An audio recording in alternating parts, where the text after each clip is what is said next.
Alors, ce n'est jamais très intéressant de donner des mauvaises nouvelles, hein. Ça ne me fait pas plaisir. Mais je pense que c'est important de toucher différents secteurs pour certainement comprendre où on va. Si on ne sait pas d'où on vient, on ne saura pas où on va. C'est bien triste. Le 22 juillet, il y a eu quelque chose qui s'est passé de tragique. J'essaierai de masquer les mots, hein, parce que sinon on sera censuré. Malheureusement, je ne sais pas pourquoi ils font ça. Quand vous dites des vérités, on vous censure. C'est bizarre. On a censuré la vidéo sur le Burkina Faso. Bref, entre parenthèses. On a remarqué en Gambie des malaises venant de plusieurs enfants après avoir consommé quelques produits pharmaceutiques. C'est-à-dire les parents ont emmené leurs enfants chez le docteur après que le docteur ait traité l'enfant pour des difficultés de toux, de rhume ou peu importe, vous comprenez un peu. La plupart d'enfants sont tombés malades. Et on a très vite remarqué, on a compté jusqu'à 66 petits qui sont, je ne dirais pas, hein, parce que si je dis, on va censurer. 66 enfants de 3 ans à 7 ans. 66. Alors on a voulu comprendre qu'est-ce qui s'est passé. Ils avaient tous les mêmes symptômes, les mêmes histoires, même genre de maladie, c'est-à-dire la toux, un peu de rhume, tout ça. Rien de grave, en tout cas. Après avoir investigué, on a compris que c'était dû à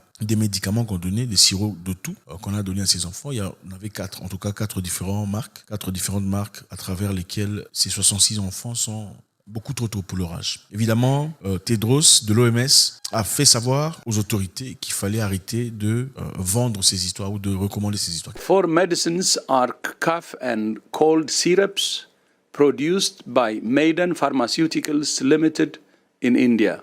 WHO is conducting further investigation with the company and regulatory authorities in India. WHO recommends all countries detect and remove these products from circulation to prevent further harm to patients. Qu'est-ce qui s'est passé en fait? L'investigation a été africaine. On a envoyé ces médicaments au Sénégal et au Ghana pour faire des tests. Bon, l'enfant a bu des trucs, l'enfant est tombé malade, l'enfant du voisin aussi, l'enfant de l'autre côté aussi. Finalement, on dit quoi? Bon, on va prendre un peu le truc là, hein. On va envoyer ça au laboratoire pour voir un peu ce qu'il y a à l'intérieur. On a remarqué qu'il y avait des choses qui étaient à l'intérieur qui ne devaient pas y être. On a remarqué qu'il y avait des composants dans ces médicaments qui ne devraient pas figurer là-dedans. Il y avait des anti-freezing, c'est quoi? Anticoagulants. Il y avait des produits qui sont inodores, incolores, mais qui sont des produits toxiques qui clairement ont joué un rôle très important et ces pauvres enfants. 66, c'est beaucoup. C'est triste. Ça fait mal. En fait, c'est dû à des lésions rénales aiguës. Le rein ne fonctionne plus. Et pour en arriver là, c'est-à-dire que c'est un produit vraiment toxique pour en arriver là. Parce que les reins résistent à beaucoup de choses, évidemment. S'il y a un produit, en tout cas, qui est la composition d'éteindre le rein aussi rapidement, c'est du poison. Ces produits viennent d'où? Ces produits viennent d'Inde. Maiden, c'est une entreprise pharmaceutique, Maiden Pharma, une entreprise pharmaceutique indienne qui importe les produits, les médicaments, tout ça en Afrique. Généralement en Afrique de l'Ouest, mais précisément en Gambie. Alors Maiden Pharma, évidemment, qui a été contacté. D'ailleurs, mon équipe a essayé de contacter Maiden pour avoir un peu plus de précision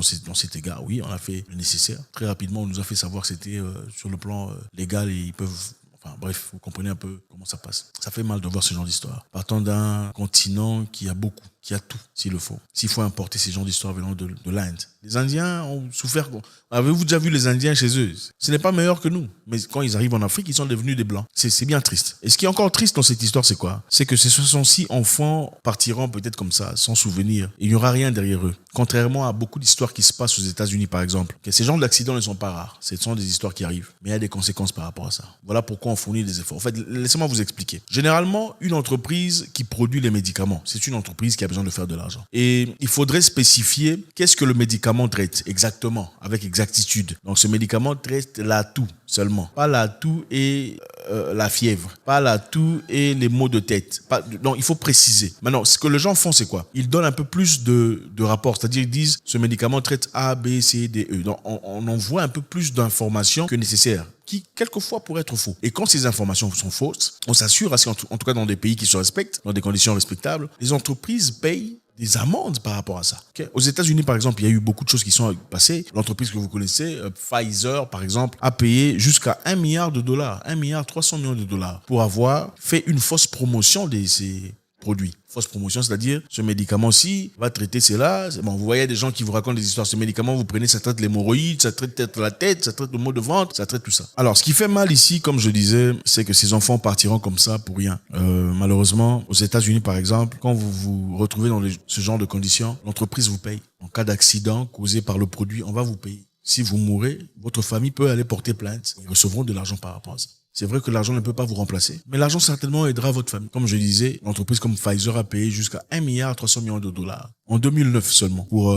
fausse promotion. Okay. Il y a beaucoup de cas pareils. Johnson a payé 2 milliards de dollars. Bon, pharma, machin, Maiden, indien, machin chose. Ils paieront quoi aux familles de ces enfants qui aujourd'hui seront pour toujours d'ailleurs dans la tristesse, dans la douleur, dans la peine d'avoir perdu des enfants dans une condition qui aurait pu être évitée. Voilà pourquoi il est important, comme le disait l'ex-président zambien, les Africains doivent produire leurs propres histoires, leurs propres produits. C'est important. Et il a eu beaucoup de backlash quand il a dit, au moment là, cette histoire, il a dit, avant de faire ça à nos peuples, il faudrait qu'on envoie ces histoires ici en Afrique. Nous allons essayer de l'étudier ici en Afrique, dans nos laboratoires, par nos médecins, par nos chercheurs. Ensuite, on fera ça. Et on a refusé. On a refusé. Mais est-ce qu'on payera cet argent? Est-ce que Maiden Pharma payera une récompense, une compensation par rapport à cette erreur qu'ils ont manifestement...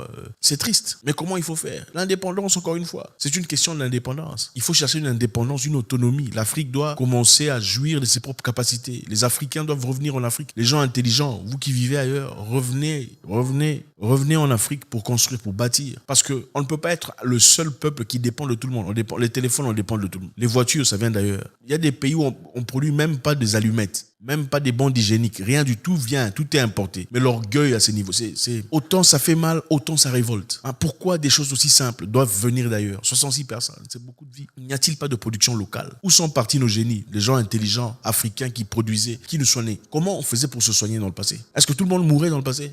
Non. On trouvait des moyens de se soigner. Pourquoi on ne peut pas industrialiser ses capacités? Pourquoi on ne peut pas bonifier ces choses dans le but d'avancer, de progresser, de nous aider à aller de l'avant et d'être un continent libre et autonome? Aux États-Unis d'Amérique, ces genres d'histoires arrivent très rarement. Et quand ces histoires arrivent, on paye. Il y a même des avocats spéciaux par rapport au recouvrement d'argent dû aux accidents de pharmacie, accidents médicaux, tout ça. Donc, il y a une structure bien instaurée qui pousse à ce que les gens essayent de faire les choses correctement pour pas qu'ils se retrouvent dans des conditions très difficiles sur le plan financier. Tristesse. Ça fait mal au cœur. Merci infiniment les amis. Faites-nous savoir quelle serait la solution pour l'Afrique. Regardez en ce moment difficile qu'on a traversé. Nous étions tous là à regarder l'Europe, les États-Unis, espérant avoir une solution. Pendant que nous sommes capables nous-mêmes, nous avons les cerveaux, nous avons les capacités nous-mêmes de produire des choses qui sont sur place. Pourquoi l'Afrique doit toujours attendre un sauveur venant d'ailleurs? Pourquoi l'Africain pense toujours que ce qui vient d'ailleurs est meilleur? Pourquoi l'Africain doute toujours de son frère, de ses capacités, de ses compétences, mais ne remet jamais en question ce qui vient d'ailleurs? Ce qui me dérange ici, c'est que c'est pas la première fois que ce genre d'histoire arrive. Ce n'est pas la première fois que ces genres d'histoires arrivent en Afrique. Ce n'est pas la première fois. Beaucoup de choses sont passées au Kenya. On a donné des choses qu'il ne fallait pas aux enfants, des choses qui ont complètement...